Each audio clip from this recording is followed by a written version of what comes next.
আমি যখন বলছি আমার হাত গুজ বামস হচ্ছে, আমার এটাই ভালো লাগে। ওই স্ক্রিনের উপর উঠে আসে যে অনেকগুলো দেশের নাম, এবং সেখানে আমার ছবি যখন থাকে তখন লেখা থাকে যে director Ramkanta Mukherjee, country India, তারপর পাশে ইন্ডিয়ার ফ্ল্যাগটা। That feeling is a different feeling altogether, that you are representing your country. তোমার অমিতাভজির সাথে প্রথম দেখা কবে? ওটা হচ্ছে আমি আরেকটা দিকে আসবো, সেটা হচ্ছে তোমার লেখালেখি। বিয়ন্ড দ্য ড্রিম গার্ল, যেটা হেমা মালিনীকে নিয়ে লেখা, সেটা আমি পড়েওছি। এই যে বায়োগ্রাফি লেখার যে নেশা, সেটা কি করে, কেন? আমার মনে হয় এইটা কোথাও গিয়ে হয়তো সাংবাদিকতার একটা এক্সটেন্ডেড ভার্সন বলতে পারো। যে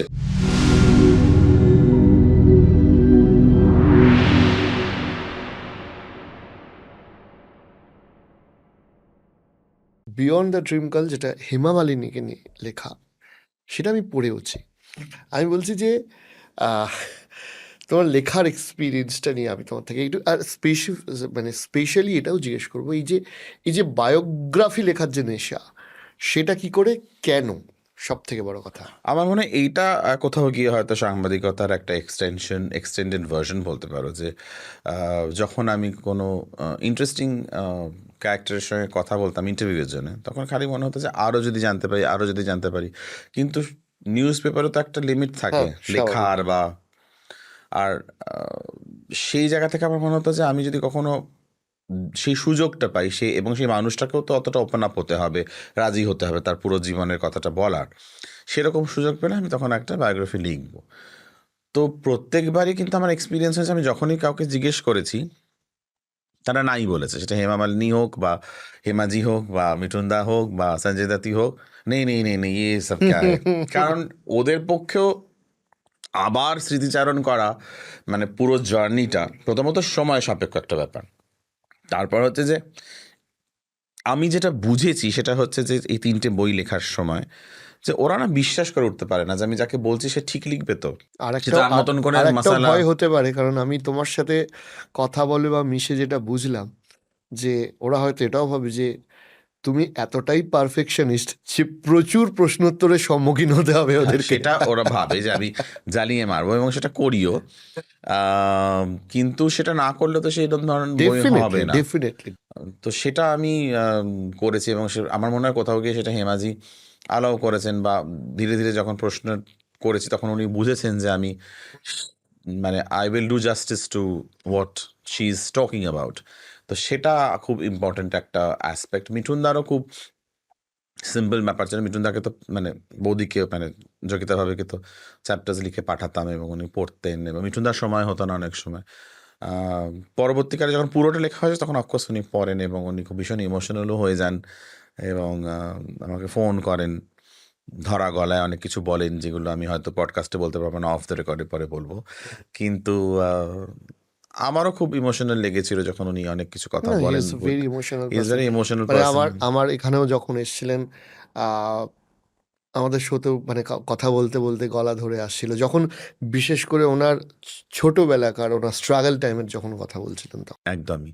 এবং ওই পোর্শন ওই ফেজটাই ওনার কাছে খুবই ইমোশনাল একটা ফেজ। আমার মানে বইতে পড়েও ওনার সেই জায়গাটা বলছে, তুই যে আবার আমাকে নিয়ে গেলি আমার ছোটবেলায়, এই জন্য আমি চাইছিলাম না বইটা করতে। তুই খুব ভালো লিখেছিস, কিন্তু ওই আর কি আবার নতুন করে কষ্টগুলো আবার চারা দিয়ে ওঠে আর কি। আর সঞ্জয় দত্ত তো বলেছিল যে ভারতবর্ষে কেউ বই পড়ে না।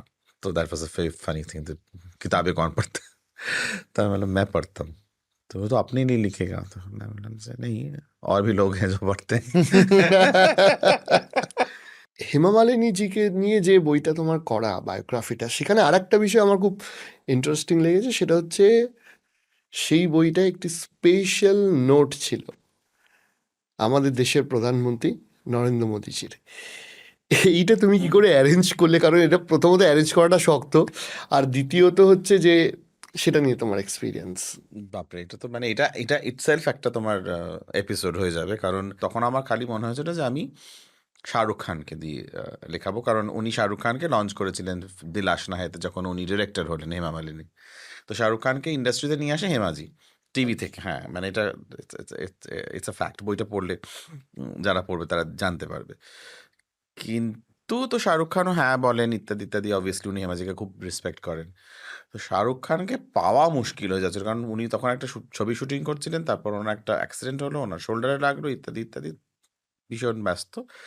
হ্যাঁ বলে মানে মাসের পর মাস চলে যাচ্ছে। হুম আর 16ই অক্টোবর হেমা মালিনীর জন্মদিন, আমি টার্গেট করেছিলাম ওই দিনে বইটা লঞ্চ করবো বম্বেতে। হচ্ছে না, ফাইনালি গিয়ে হেমাজিকে বললাম, হেমাজি শাহরুখ খান তো হচ্ছে না, ভেবেছিলাম ওকে দিয়ে একটা ইন্ট্রোডাকশন নোটটা করাবো। তো বলছে ঠিক আছে, ছোড় তো জানে তো ফির। তো আমি খুব সাহস করে তখন আর বসে পড়লাম যে না, মোদিজি আগার। হুম তো উনি না আমাদের না হা করে তাকিয়েছিলেন অনেকক্ষণ। যে এটা কি বলে ফেললো। মানে পাগলের মতন মানে মানে ভাবছে বোধ আমার বোধ মাথাটা পুরোপুরি গেছে, বা হয়তো আমি সাংঘাতিক রকম এনগেজ বইটার মধ্যে, তাই জন্য মানে মাথার মানে সেন্স গুলো চলে গেছে আর কি। তো আমাকে একটাই কথা বলো যে শাহরুখ খান সে তুমকো টাইম নেই মিল রা হ্যায়, তুমকো মোদি জি কে টাইম কাহা সে মিলেগা।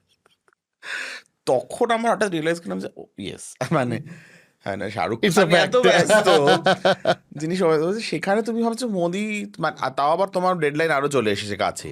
তাই আমি তখন বললাম যে बट कोशिश करने में, वही मतलब आप ही बोलते हो कोशिश करने में क्या हर्ज है। ऐसा मैं कुछ नहीं करूंगी, मैं बोलूंगी भी नहीं। তুমি চেষ্টা করতেছো, আমি তোমাকে নাম্বারস দিয়ে দিচ্ছি কনসার্ন পার্সনের, তুমি দেখো তোমার মতন করে। তো এবার তারপরে শুরু হলো আমার চেষ্টা। যাত্রা, চেষ্টা, ইমেল। প্রথম ইমেলে লিখলাম যে আমি এটা মানে এটা কি পিএম পিএমওকে? অফিসে, হ্যাঁ পিএম আচ্ছা। অফিসকে লেখা হলো যে আমি এই আমার আমার এই ক্রেডেনশিয়ালস, এবং আমি এই বইটা লিখছি, এবং ওতে হেমাজি সম্মতি আছে, এবং আমি চাই কি উনি যদি ফরওয়ার্ডটা লেখেন। পাঠিয়ে ভুলে গেলাম, কারণ আমি জানলাম যে মানে এটা একটা মানে পিএমও অফিসে ইমেলে কতগুলো দিনে বোধহয় ইমেল যায়, তুমি ভাবতে পারছো মানে। আমি ভাবলাম, আচ্ছা পাঠিয়ে দিই, দেখা যাক, মানে ওই আর কি, ভাগ্যলক্ষ্মী বাম্পার লটারি যদি লেগে যায়। হুম হুম তো লাগলো লটারি, আচ্ছা। উত্তর মেল ব্যাক এলো, এলো? উত্তর এলো। উত্তরের যেটা এলো সেটাতে আরো আমি ভাবলাম যে, আরে বাপরে, বললো যে তোমার পুরো ডিটেলস ক্রেডেনশিয়াল পাঠাও। উনি বইটা নিয়ে কোথাও কি উত্তর না, ওটা আমার ক্রেডেনশিয়ালস। সো আমার ক্রেডেনশিয়ালস পাঠাতে হলো। তারপর ওরা ক্রস চেক করা শুরু করলো, আমার ব্যাকগ্রাউন্ড, আমি কি। একটা মেলের রেসপন্স এরকম ভাবে ওরা চেক করে? বিকজ এটা ফরওয়ার্ড করার আগে ওনার অফিসকে জানতে হবে যে যে অথর বা যে বলছে তার ব্যাকগ্রাউন্ড কি, হুম তার কাজগুলো কতটা সঠিক, ইত্যাদি। সেই পরীক্ষায় হয়তো আমি উত্তীর্ণ হলাম। তারপরে হলো যে বইটার সিনপসিস পাঠাও, পাঠালাম সিনপসিস। আমার এগোচ্ছে হয়তো ধীরে ধীরে ধীরে ধীরে, আমি কিন্তু হেমাজিকে কিছু বলছি না। এইগুলোর মধ্যে টাইম ফ্রেম দু কিরকম ছিল? সপ্তাহ 3 সপ্তাহ করে চলে যাচ্ছে। অন্তত এইগুলো টাইমের বাদে রিপ্লাই আসতো? হ্যাঁ, এবং তারপরে হলো যে সিনপসিস পাঠাও, সিনাপসিস পাঠিয়ে দিলাম। তারপরে একটু ফাস্ট হয়ে গেল। সিনাপসিসটা পাঠানোর পর বলছে যে ওকে, প্রত্যেকটা চ্যাপ্টারের সিনাপসিস পাঠাও। এবার সেটা তো আমার কাছে করা নেই, সেটা তো আমাকে করতে হবে। বইয়ের সিনাপসিস তো করা আছে, সে তো পাবলিসিটির জন্য লাগবে। প্রত্যেকটা চ্যাপ্টারের সিনাপসিস তো ধরে ধরে করা নেই। প্রত্যেকটা চ্যাপ্টারের সিনাপসিস করতে হলো আমাকে, বসে বসে বসে বসে। সেটা পাঠালাম। তারপরে ফাইনাল এলো যে send me the PDF of the entire book, পুরো বইটা পাঠাও। তখন জানি যে এগোচ্ছে জিনিসটা, হ্যাঁ বই পাঠিয়ে দিলাম।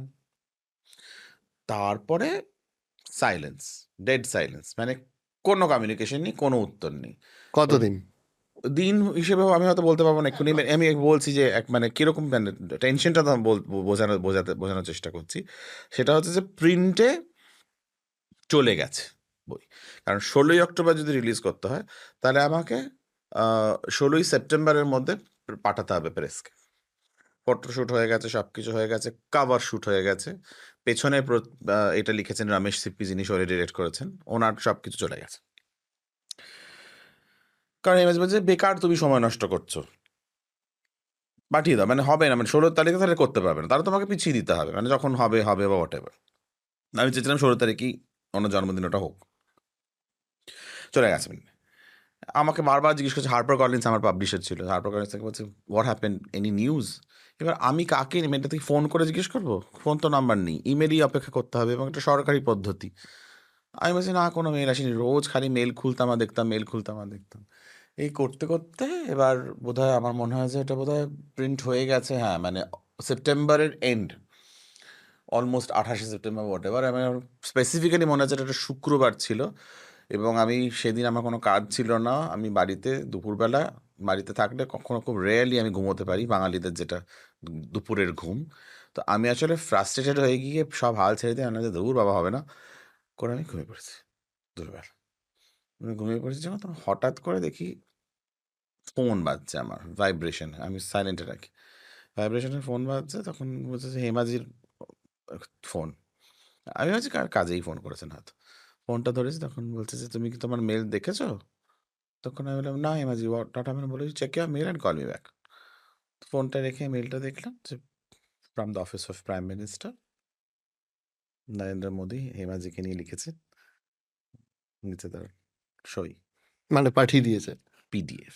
এবার পিডিএফটা পেয়ে আমি না, আমি প্রথমে হচ্ছে আচ্ছা মানে ও এটা হয়ে গেল মানে তো ওইটা হওয়া তখন যেহেতু উনি সিসি মার্ক করেছেন, প্রত্যেক মেলে হেমাজি মার্ক থাকতেন অবভিয়াসলি, কারণ উনি ওনার জীবনী তো ওনাকে তো মার্ক করেই করতে হবে।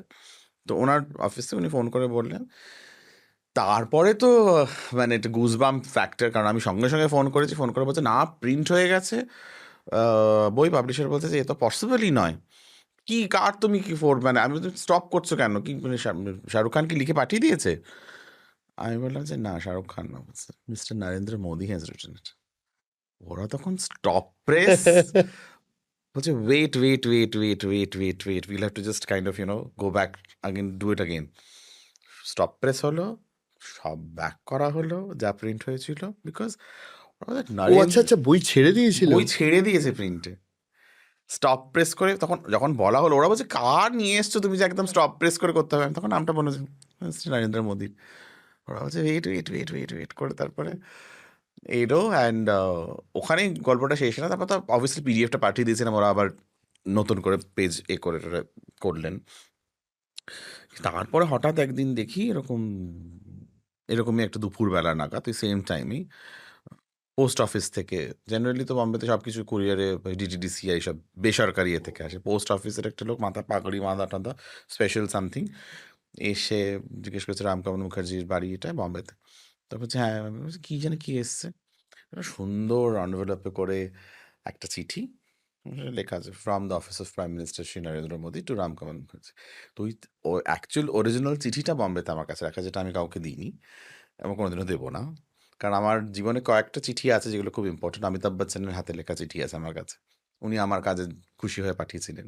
মানে তোমার মানে অমিতাভজির সাথে প্রথম দেখা কবে? ওটা হচ্ছে আমি যে সঙ্গে আমার প্রথম ইন্টারভিউ, মানে প্রথম দেখা হচ্ছে যোধা আকবরের শুটিং চলছে তখন। আর উনি স্পেশাল গেস্ট হিসেবে কার্যাতে ওই সেটে গেছিলেন মুহূর্ত ক্লাব দিতে। ঐশ্বরিয়া, ঋতিক রোশন, আশুতোষ গোয়ারিকা সব ছিল, তখন ওনার সঙ্গে আমার দেখা হয় ওখানে। এবং ইন্ট্রোডিউস করে দেওয়াতে যখন আমি এই পত্রিকার এই সাংবাদিকের দিই, উনি বলেন যে হাই আমি অমিতাভ বচ্চন। তখন আমার তো মানে হ্যাঁ এটা আবার কি, আমার সত্যি মনে হচ্ছিল ইয়ে আবার কি মানে। তারপরে পরবর্তীকালে আমি একটা প্রশ্ন করেছিলাম ওনাকে যে আপনি মানে যখন আমি দেখেওছি যে অন্যদের সঙ্গে যখন আপনি ঢোকেন, মানে প্রথমবারই এটা করেন, মানে প্রথমবার তোমার সাথে দেখা হলে বলবে আমি অমিতাভ বচ্চন ইত্যাদি, দ্বিতীয়বার আর বলবেন অবভিয়াসলি। তো বলে যে আমি প্রথম যখন দেখা করি কারোর সাথে, আমি নিজেকে ইন্ট্রোডিউস করি যে আমি অমিতাভ বচ্চন, এই জন্যে কি আমি যদি ধরে নিই যে পৃথিবীতে সবাই আমাকে চেনে, যেটা চেনে, যেটা ফ্যাক্ট, অমিতাভ বচ্চনকে কেউ চেনে না এরকম ভারতীয় নেই, হুম। কখনো যদি একটি মানুষ এসে, সে তো ইন্ট্রোডিউস করছে, সে তো বলে যে "আর আপনি কে?" আমার ইগোটা ভেঙে যাবে, সেখানে আমি একটা বিশাল শক পাবো। তাই আমি আমার ইগোটাকে ফেলে রেখে আমি এটাই ধরে নিই যে আমাকে কেউ চেনে না, আমি ইন্ট্রোডিউস করি নিজেকে। That is a big learn. আমি অনেককে দেখেছি বিশাল একটা ইগো নিয়ে এসে সে ভাবেই যে পৃথিবীতে আমাকে সবাই চেনে, কিন্তু আমি যদি উল্টে তাকে প্রশ্ন করি আপনি কে, আপনার নামটা, তখন তো বেলুনের মতন ফট করে ফেটে যাবে ব্যাপারটা। ন্যাশনাল অ্যাওয়ার্ড মুহূর্তটা কেমন ছিল? আমি তোমার থেকে একটু এক্সপিরিয়েন্সটা জানবো, কি কি হয়, কারণ আমি ওই রকম জিজ্ঞেস করবো না যে কেমন লেগেছে ব্লা ব্লা। আমি বলছি যখন ন্যাশনাল অ্যাওয়ার্ড দেয়, যখন খবর আসে, তারপর কি কি প্রোটোকল থাকে, যারা ন্যাশনাল অ্যাওয়ার্ড জেতেন তারা কি পান এক্স্যাক্টলি, আমি এই ডিটেলসগুলো একটু জানতে চাই। এটা আমার পক্ষেও একটা ফার্স্ট এক্সপিরিয়েন্স এবং খুবই একটা প্রাউড এক্সপিরিয়েন্স আমি বলতে পারি। কারণ যেটা হয় যে আমি তো একটা হিন্দি ছবির জন্যে ন্যাশনাল অ্যাওয়ার্ড পেলাম বাঙালি হয়ে। তো আমার সেখানে মনে হয়েছিল যে প্রথমত বুঝতে পারিনি যে ন্যাশনাল অ্যাওয়ার্ড পেয়েছি, কারণ আমি তখন ইনসিডেন্টালি কলকাতায় সাউথ সিটি মলে মার শরীর খারাপ হয়েছিল, মার জন্য মাছ কিনছিলাম। তখন অ্যানাউন্স হয়েছে এবং আমাকে যখন কেউ ফোন করে বলছে বম্বে থেকে, তখন আমি ভাবছি আমার সঙ্গে কেউ ইয়ার্কি মারছে। তো তারপরে তো টিভিতে দেখলাম এবং জানতে পারলাম যে হ্যাঁ, মানে আমি পুরস্কৃত হয়েছি। তারপরে যেটা ইন্টারেস্টিং হলো সেটা হলো যে ওদের, মানে আমার খুব ভালো লেগেছে এত সুন্দরভাবে ওরা যে অর্গানাইজড, আচ্ছা। যে আপনার মানে এই তারিখে হবে, প্রথমে একটা মেল আসে, তারপর হচ্ছে যে এই তারিখে হবে, তারপর হচ্ছে ভেন্যু, তারপরে বলা হয় যে আপনার সঙ্গে কে আসবে, হসপিটালিটি, মানে যখন গেছি তখন মানে এয়ারপোর্টে গ্রিটিংস করা থেকে, আলাদা গাড়ি দেওয়া থেকে, তাজে রাখা থেকে, সব থেকে ভালো এক্সপিরিয়েন্স যেটা আমার মনে হলো যে বছর আমি পেলাম, সেই বছর তো রাজামৌলিও ছিলেন, আলিয়া ভাট ছিলেন, রণবীর ছিলেন, আর পঙ্কজ ত্রিপাঠী ছিলেন, অনেকেই ছিলেন। ওইখানটায় গিয়ে না আমার মনে হলো যে আমরা ওই বিশাল এই সমুদ্রের মধ্যে একটি ক্ষুদ্র বিন্দু, কিন্তু যদি নিষ্ঠা সহকারে কাজটা করা যায় এবং যদি কাজটা সত্যি ভালো মনে করো, তাহলে কিন্তু ওইখানে ডিফারেন্সটা নেই যে ও আচ্ছা করণ জোহর, রাজামৌলি, মানে একটা আর আছে, তার পাশে একটা ব্রহ্মাস্ত্র আছে, আর তার পাশে কোথাও গিয়ে একটা এক দুয়া ছোট্ট একটি ছবি।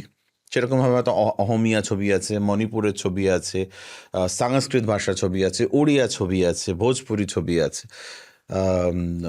নানান ভাষা, মানে কাশ্মীরি ভাষার ছবি, মানে পোস্ত ভাষার ছবি আছে। তারা সবাই একটা ছাদের নিচে, কোনো বৈষম্য নেই, তারা সবাই ভারতীয়।